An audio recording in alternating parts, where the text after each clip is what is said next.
Members. अब देखो market आज काफी अच्छी मोमेंटम किया। हम लोगों ने यस्टरडे भी डिस्कस किया था कि मार्केट का ट्रेंड काफी अच्छा पॉजिटिव हो चुका है। ठीक है, आज का मूव डेफिनेटली आईटी स्टॉक पे डिपेंड करेगा।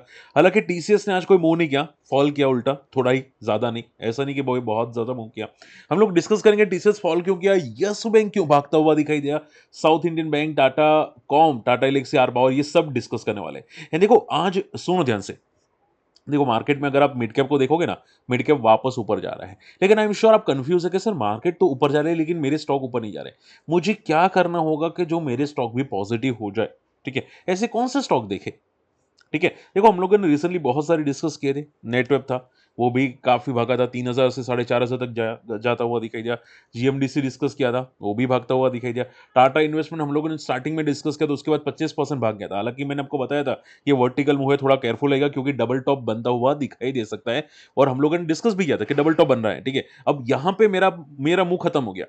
टाटा इन्वेस्टमेंट का जो मुंह था मेरा, तो यहाँ पे खत्म हो गया। मेरा मेरा पॉइंट तो हो गया, उसके बाद थोड़ा फॉल होता हुआ दिखाई दिया from the top, Tata investment. ठीक है, तो माइंड क्या आ जाता है कि भाई आपको पता नहीं कि कौन से भागेंगे, हमको पता होता है, हमको थोड़ी बहुत आइडिया आ जाती है कि भाई ये पॉजिटिव होने के चांसेस हो सकते हैं, और मैं आपको सिखाने की कोशिश करता हूं। आपको सिर्फ ये करना है, मेरे साथ बने रहना है, मेरे फ्री टेलीग्राम चैनल में बने रहना है, मेरे वीडियो में बने रहना है। मैं आपको काफी चीजें बताता रहूंगा कि कौन क्या कर रहा है। ठीक है, अगर नहीं बने रहोगे तो फिर देखो आप मिस कर जाओगे, मुझे नहीं है। ठीक है, मैंने तो काफी प्रॉफिट्स कर चुका हूं। ओके, चलिए। सो पॉइंट क्या आ जाती है, आज मार्केट में काफी अच्छी मूव हुई। सर कोई ऐसा कंपनी है क्या जो लगातार मूव करता हुआ दिखाई दिया है। ठीक है, अब देखो एक है इंडो थाई करके है, जिनको नहीं पता है अब दिखेगा।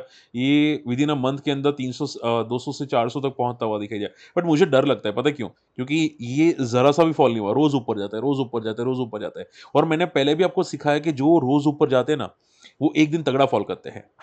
ठीक है, रोज ऊपर जाते हैं, तगड़ा फॉल करते हैं। देखो पूरा सुनो, आधा मत सुनो। जो लोग बोल मेरे वीडियो देखते हैं ना, आधा कभी कभी सुनते हैं। आज देखो स्टैलियंस, देखो स्टैलियंस वर्टिकल जा रहा था, आज फॉल करता हुआ दिखाई दिया 7%। ठीक है, मैं नहीं चाहता कोई वर्टिकल पे टॉप पे फंस जाए। बात समझ में आ रही है, तो थोड़ा वो केयरफुल लेना। बाकी ये रोज ऊपर जाता हुआ दिखाई दिया है, तो थोड़ा कॉशियस रहेंगे। हम लोग अगर सपोर्ट पे आएंगे तो देखेंगे। इसके अलावा कोई खास अभी नहीं दिखाई दिया। एक था कौन सा था वो, यहाँ पे मैं बताना चाहूंगा, एक जो मोमेंटम अच्छा कर रहा था। यहाँ पे कौन सा था जो मैं डिस्कस करना चाहूंगा। क्यूपिड काफी अच्छा जा रहा है। क्यूपिड क्यूपिड थोड़ा वर्टिकल जा चुका है यहाँ पे। ठीक है, एक एक एक ये वाला है Indian green energy, Inox green energy, ये मैं इसको अभी रडार पे रखा हूँ यहाँ पे। ठीक है, आइनक्स ग्रीन को। और मुझे लगता है कि ये बहुत जल्द रडार पे मेरे आने वाला है। ठीक है, आइनक्स ग्रीन, जिनको नहीं पता, ये लिस्टिंग का हाई, सॉरी, लाइफ हाई को ब्रेक कर चुका है यहाँ पे। ठीक है, आप यहाँ पे देख सकते हैं। ठीक है, ये लाइफ हाई को ब्रेक कर चुका है। आइनक्स ग्रीन काफी अच्छी मोमेंटम करता हुआ दिखाई दिया। बट मुझे डर ये है कि भाई रिजल्ट के बाद ये गिर ना जाए, तो मैं इसकी वजह से अभी डिस्कस नहीं कर रहा हूं यहाँ पे। बट हाँ, आप रडार पे रखना चाहते रख सकते हैं। चलिए फटाफट बात करते हैं यहाँ पे आज के मार्केट में। देखो आप पूछे सर मार्केट पॉजिटिव का रीजन क्या था। एफ आई 3 दिन से लगातार एफ आई खरीदारी कर रहे हैं, हालांकि छोटी है बट कर रहे हैं। इसकी वजह से मार्केट स्टेबल होता हुआ दिखाई दिया है। ठीक है, एफआई की आप देख सकते हैं यहाँ पे, एफपीआई की कमबैक की वजह से मार्केट पॉजिटिव रहता हुआ दिखाई दिया। हालांकि टीसीएस फॉल किया। अब देखो कल मैंने आपको रिपोर्ट ब्रोकरेजेस बताए थे कि देखो टीसीएस के रिजल्ट तो अच्छे थे, काफी ब्रोकरेजेस पॉजिटिव बोल रहे थे। ठीक है, आप यहां पे देखो, सी टीसीएस आज फॉल किया 2%। स्टिल ब्रोकरेज क्या बोल रहा है कि भाई 20% पॉजिटिव हो सकता है। मैं नहीं बोल रहा, कौन बोल रहा है, ब्रोकरेज वाले बोल रहे हैं कि 20% पॉजिटिव है। सोचो वो लोग पॉजिटिव है तो भी फॉल क्यों किया। ठीक है, समझ में आ रहा है। उसका रीजन ये यहाँ पे आता हुआ दिखाई दे कि देखो अभी तो रिजल्ट अच्छे आ गए। मैंने हमेशा आपको बोला कि भाई स्टॉक ऊपर जाता है दो रीजन की वजह से, एक तो रिजल्ट और एक तो फ्यूचर ग्रोथ। ठीक है, टीसीएस के रिजल्ट तो अच्छे थे, लेकिन प्रॉब्लम कहां पे आई, फ्यूचर ग्रोथ में। माना ये जा रहा है कि जो ट्रंप है ना, उसकी वजह से अभी भी अनिश्चितताएं हैं, यानी कि कंफर्मेशन नहीं है कि आगे जाके अर्निंग कैसी आएगी, क्या होगा, क्या सस्टेन करेगा। बहुत सारी अनिश्चितताएं जिसकी वजह से ये फॉल करता हुआ दिखाई दिया, सस्टेन करता हुआ नहीं दिखाई दिया। इन्होंने कोई खास फ्यूचर ग्रोथ बताया नहीं है यहाँ पे। ठीक है, तो भाई फ्यूचर ग्रोथ कितना तगड़ा हो सकता है, क्या ट्रम्प की वजह से ऐसा वैसा कुछ हो सकता है कि नहीं, ऐसा कुछ खास डिस्कस होता हुआ नहीं दिखाई दिया, जिसकी वजह से यहाँ पे टीसीएस आपको फॉल करता हुआ दिखाई दिया। तो मेनली जो है वो यहाँ पे फ्यूचर ग्रोथ की वजह से है।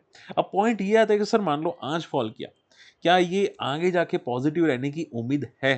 मैं बोलूंगा यस है। ठीक है, बी रिलैक्स।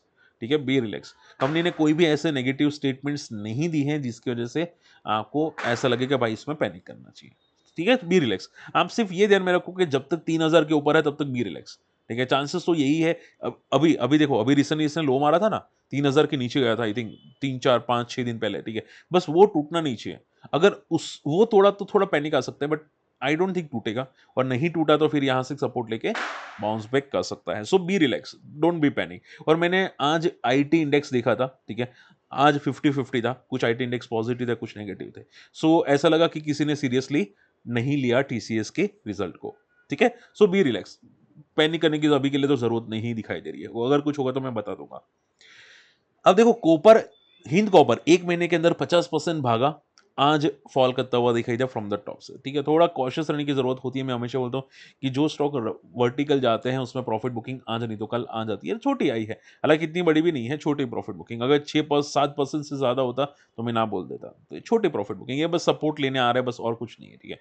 पर देखते कहाँ तक जाता है। आप ये समझो कि जब तक 300 के ऊपर है तब तक पॉजिटिव है, ठीक है। सो देखते हैं, यहाँ पे हो सकता है डबल टॉप बनाए एक बार के लिए, जो 400 का एक रेजिस्टेंस है, मैं भी टेस्ट करता हुआ आपको जरूर दिखाई दे हिंद कॉपर, ठीक है। छोटा मोटा प्रॉफिट बुकिंग है। टाटा इलेक्सी की अगर बात करनी चाहिए, देखो अब ध्यान से सुनो, टाटा इलेक्सी, ठीक है, देखो ये पता है, मैं आपको बताना चाहूंगा, बड़े प्लेयर्स जो होते हैं ना, ठीक है, जो एफआई होते, डीआई होते, वो टाटा इलेक्सी को टीसीएस जैसा नहीं समझते, वो समझते मिड कैप जैसा टाटा इलेक्सी को, ठीक है। और मेरा पॉइंट कहने का ये है कि भाई इसमें बड़े प्लेयर्स सोचते हैं कि कम से कम इसमें 15 से 20% का ग्रोथ आना चाहिए year to year, not quarter to quarter, year to year 15 से 20% का ग्रोथ आना चाहिए। बट अगर वो ग्रोथ नहीं आता तो क्या होता है, पिटाई होती है। क्या होता है, स्टॉक में पिटाई होती है। और आज वही होता हुआ दिखाई दिया। ग्रोथ कंपनी ने क्या बताया पता है, कंपनी ने बोला कि हमारा 2 से 4% का कुछ ग्रोथ हो सकता है। कितना, 2 से 4% का। अब अगर अगर ग्रोथ कम होगा तो फिर ये क्यों भागेगा, ठीक है। इसी की वजह से ब्रोकरेजेस हाउस नेगेटिव है, देखो वहां पे मोतीलाल ओसवाल वो सब नेगेटिव है, ठीक है, कि मार्जिन मिस कर चुके हैं, इनका जो रिजल्ट्स है वो अनुमान से थोड़े वीक आए हैं, इनका जो सेक्टर है वो थोड़ा सा वीक होता हुआ दिखाई दे। देखो यहाँ पे, सी जस्ट अ सेकेंड, देखो यहाँ पे आप देख सकते हैं, यहाँ पे कहाँ पे गया, देखो see, weakness persistent in health care. तो इनका जो रेवेन्यू आता है वो कम्युनिकेशन से भी आता है, media communication and health care. तो हेल्थ केयर का जो पोर्शन था इनका थोड़ा वीक होता हुआ दिखाई दिया। इवन फ्यूचर ग्रोथ इन्होंने काफी कम एक्सपेक्टेड किया है, जिसकी वजह से ये पिटा है, ठीक है, टाटा एलेक्सी पिटा है। सो टाटा एलेक्सी में थोड़ा केयरफुल रहेगा, ठीक है। इसमें कोई ग्रोथ की चांसेस नहीं है, एक टाइम पे था तब ये भाग चुका था, अब ये प्योरली साइडवेज है। जब तक 5,000 के ऊपर है तब तक पॉजिटिव है, साइडवेज है मतलब पॉजिटिव है। ऐसा नहीं कि पैनिक वाला है, बस पॉजिटिव, ऐसा नहीं कि यहां से गिर जाएगा बहुत, बट साइडवेज है, ठीक है। सो बी केयरफुल, बस उतना समझो।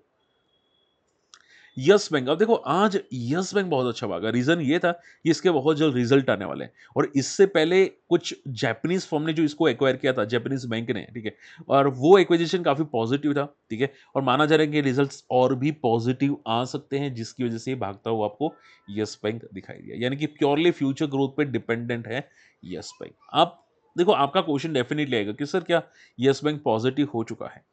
देखो मैं आपको बताना चाहूंगा कि यस बैंक पहले से बॉटम आउट है, यस बैंक पहले से बॉटम आउट है। ये कब भागेगा कहना मुश्किल है, बट जब भी भागेगा, याद से ध्यान से सुनो, जब भी भागेगा। ये साउथ इंडियन बैंक आपने देखा था 34 पे है आज, ठीक है। ये कितने सालों के बाद 34 पे है, किसी को पता है। एक टाइम पे 8 रुपए पे ट्रेड करा था 2020 में, 2019 पे भी 11 रुपए पे ट्रेड करा था, ठीक है। आज ये 34 पे है, ठीक है। और वो भी लाइफ हाई के आसपास ट्रेड करता हुआ दिखाई दिया है south Indian bank. So point ये है कि यस बैंक आज नहीं तो कल, कल नहीं तो परसों वापस अपने पैरों पे आएगा, वापस ऊपर आएगा, ठीक है। बट कब आएगा वो कहना मुश्किल है, 2 साल भी लगते हैं, 4 साल भी लगते हैं, 5 साल भी लगते हैं, ठीक है। बाकी हाँ, काफी बॉटम आउट है। सो आप ये समझिए काफी अच्छा पुल बैक दिया है। अभी अगर बात करने जाए चार्ट्स के हिसाब से, तो चार्ट्स ये बोल रहे कि भाई यहाँ पे एक रेजिस्टेंस है 26 to 30 का एक रेजिस्टेंस है, ठीक है। क्या सस्टेन करेगा, देखो बैंक्स तो मुझे पहले से पसंद नहीं है, मतलब ऐसा पसंद नहीं है, मतलब कि भाई वो सस्टेन करेंगे नहीं करेंगे कोई कंफर्मेशन नहीं होता, उस टाइप का पसंद नहीं है, ठीक है। वो कभी भी गिर जाते हैं, जहां से भाई मान लो कि भाई ऐसा लगा कि भाई ये भागने वाला है, वहां से थोड़ी प्रॉफिट बुकिंग कर लेते हैं। तो लॉन्ग टर्म ठीक है, बट शॉर्ट टर्म में मुझे पसंद नहीं आते, ठीक है। लॉन्ग टर्म ठीक है, शॉर्ट टर्म मुझे बिल्कुल भी पसंद नहीं है। सो आप ये समझो, अभी के लिए थोड़ा कंफर्मेशन चार्ट्स पे नहीं है, शॉर्ट टर्म की बात करो, ठीक है। तो 24 पे है, 26 का एक रेजिस्टेंस है, तो उतना ध्यान में रखिएगा। अभी 26 से थोड़ा के रेजिस्टेंस के आसपास पहुंच सकता है, ठीक है। तो हो सकता है कि थोड़ा ऊपर चले, बट मैक्सिमम 26 अभी दिखाई दे रहा है। आके देखते हैं कि कहाँ तक जाता है, ठीक है। ओके, टाटा कम्युनिकेशंस आज भागता हुआ दिखाई दिया। रीजन ये है कि ये लोग क्लाउड डेटा सेंटर प्लान कर रहे हैं यहाँ पे, ठीक है। इनका बड़ा डेटा सेंटर सेटअप करते हुए दिखाई दिए हैं, और इसकी वजह से आज टाटा कम्युनिकेशंस काफी अच्छा भागता हुआ दिखाई दिया है। सो देखो टाटा कम्युनिकेशंस में काफ़ी तगड़े डेवलपमेंट्स होने वाले हैं ऐसा माना जा रहा है। सो आप रडार पे रखना चाहते हैं टाटा कम्युनिकेशंस को रख सकते हैं, बट एक बात याद रखिएगा कि ये बंदा थोड़ा वॉलेटाइल है आईटी सेक्टर, ठीक है? थोड़ा-सा वॉलेटाइल है यहाँ पे, ठीक है? सो व्यू आपका 2-3 साल का रखो तो ज़्यादा बेटर है। तो आई थिंक पैनिक नहीं होगा, ठीक है? और जभी भी 40% डिप हो उसमें देखो एक बार के लिए कि भाई बाउंस बैक करेगा ही करेगा, ठीक है? जभी भी ऐसा होता है वो बाउंस बैक करता है। ठीक है, सो उतना ध्यान में रखिएगा। And last not the least R Power. देखो आर पावर आज काफ़ी अच्छा भागा था, मैं पहले ही बता चुका था कि आर पावर सपोर्ट पे है अराउंड 40 पे, और मुझे नहीं लगता कि जो उनका अनिल अंबानी का कुछ इश्यूज है वो इस पे इम्पैक्ट करेगा। सो बी रिलैक्स आर पावर के अंदर सपोर्ट पे, और काफ़ी अच्छा बाउंस बैक आज आर पावर करता हुआ दिखाई दिया। सर कोई न्यूज़ है क्या? नो, कोई भी न्यूज़ मुझे तो नहीं मिली, आपको मिली मुझे कमेंट कर देना। बस मोस्टली रीज़न ये था कि भाई एक बॉटम आउट होता हुआ दिखाई दिया, जिसकी वजह से ये भागता हुआ दिखाई दिया। ठीक है, तो बी रिलैक्स, क्योंकि ऑलरेडी पता था कि भाई 40 के आसपास सपोर्ट है स्टॉक का। ठीक है, अब सिर्फ उतना देर में रखिएगा कि अभी भी देखो ये पता है इसके मुंह कैसे होते हैं, ये हाई मारता है लो मारता है, वापस हाई मारता है वापस लो मारता है, वापस हाई वापस लो, ये ऐसे मोमेंटम करेगा। ठीक है, आपको लगेगा भाई ये ब्रेकआउट है तो वापस फेल कर लेगा, और जब ऐसा लगेगा पिट गया है तब वापस भाग जाएगा। सो आर पावर में बस उतना समझेगा, सेम लाइक कौन सा जीबी पावर हो गया या पीसी ज्वेलर्स हो गया, ये सेम मोमेंटम करेंगे। ठीक है, समझ में आ रही है बातें? ये सेम मोमेंटम करेगी, जब भी ऐसा लगेगा लाइफ हाई पे है वापस नीचे आ जाएगा, जब लगेगा बॉटम पे है वापस भागेगा। ठीक है, सो बी रिलैक्स। ठीक है, आपको पता होना चाहिए कि कहाँ पे आपको फोकस करना चाहिए स्टॉक को। समझ में ही बात है, टॉप पे फोकस करोगे तो पैनिक हो सकते हैं, बॉटम पे देखो ज्यादा बेटर है। ठीक है, चलिए होप आज का वीडियो समझ में पसंद है। शॉर्ट एंड सिंपल में स्टॉक स्पेसिफिक थोड़ा रहना। ठीक है, और दिवाले पूछे तो दिवाले पे कौन सा सेक्टर है रडार पे रखने वाले, तो उसका अलग से मैं वीडियो बनाने की कोशिश करूंगा, लेकिन अभी बी रिलैक्स। एंड मैं आज ट्राई करूंगा यहाँ पे लाइव आने की, गोल्ड एंड सिल्वर क्रिप्टो के बारे में। ठीक है, नई चैनल के अंदर, तो नई चैनल को जरूर ज्वाइन कीजिएगा और उसकी लिंक मैं यहाँ पे शेयर कर दूंगा। ठीक है, smart money boost bye market नाम है, यहाँ पे शेयर कर दूंगा। ओके, मिलते हैं अगले वीडियो में, टेक केयर, बाय बाय।